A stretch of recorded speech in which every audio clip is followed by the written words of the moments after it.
2, 1, go. What is up, Sandwich Nation? Hope you're having a great day. If you're not having a great day, then I hope this video will help make you feel better. But anyway, today we're going to be predicting the Denver Broncos 2020 record. And the Broncos, I am riding high on them. I don't think they're going to be better than the Chiefs. I do not think they're going to be close to that. But, who knows? They could be. But let's just get into it.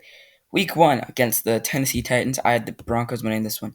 I feel like the Titans are going to be a very good team this year because other than the Texans, there really isn't that much competition for the division there, and I just think that the Titans they have a good. Derrick Henry is just going to carry them throughout the season.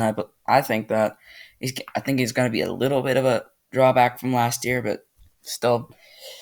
Um, but the Broncos are just an insane defensive team and an insane offensive team now. So yeah, week 2 against the Steelers. I have the Broncos winning this one, and this is a pretty. People are gonna be like, "You're mentally insane. Stop it." And I'm like, "No, I can't, because that's what I think is gonna happen." Because you look at the Steelers, I know they're getting Big Ben Roethlisberger back, and he's probably in the best shape he's ever been. But the Broncos are in the best shape they've ever been in a while. Drew Lock, Noah Fant, Jake Butt behind Noah Fant, Jerry Jeudy, Courtland Sutton, Deshaun Hamilton, Philip Lindsay, Melvin Gordon. That is one of the most high-powered offenses in the league. And if you look at the defense, they have Von Miller. What else do you need to say? It's Von Miller, dude. But yeah, I just don't see the Steelers being able to come up with with the victory there. Now, week 4 against the Jets. Well, week 3 I already covered. So week 4 against the Jets, I have the Broncos winning this one.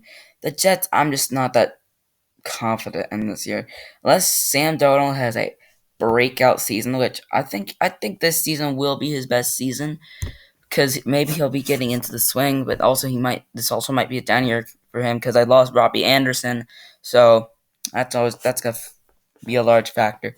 But I just have the Broncos defense is just and offense are just two very good parts of their team. So yeah. And week 5 against the Patriots.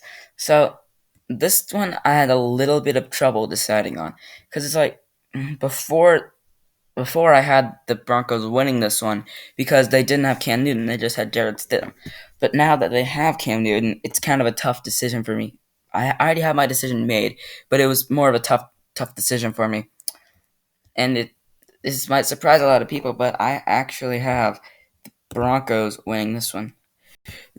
It's gonna be a very close game, I believe. But I just think that the Broncos offense is just gonna barely be able to outpower the Patriots defense. The Patriots could easily win this game. It could easily be one of those two teams, but I just have the Broncos winning it. Week 6 against the Dolphins, I have the Broncos winning this one. The Dolphins, I'm not sure they're gonna be too good this year. They did make massive improvements in the offseason. They got Byron Jones. They got Tua. If he starts this year, I don't think he will. But they got Oben something or the other. No one's gonna be able to pronounce anyone's name in the Dolphins by like 2025.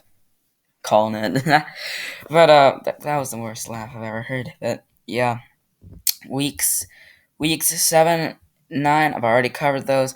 Week 10 against the Raiders. I have the Raiders winning this one. I think the Raiders are kind of a sleeper team this year. I don't think they're gonna be better than like the Broncos, but they're a sleeper team. What can I say? Because like look at them, look at who they have. They have Tyrell Williams. They have Darren Waller.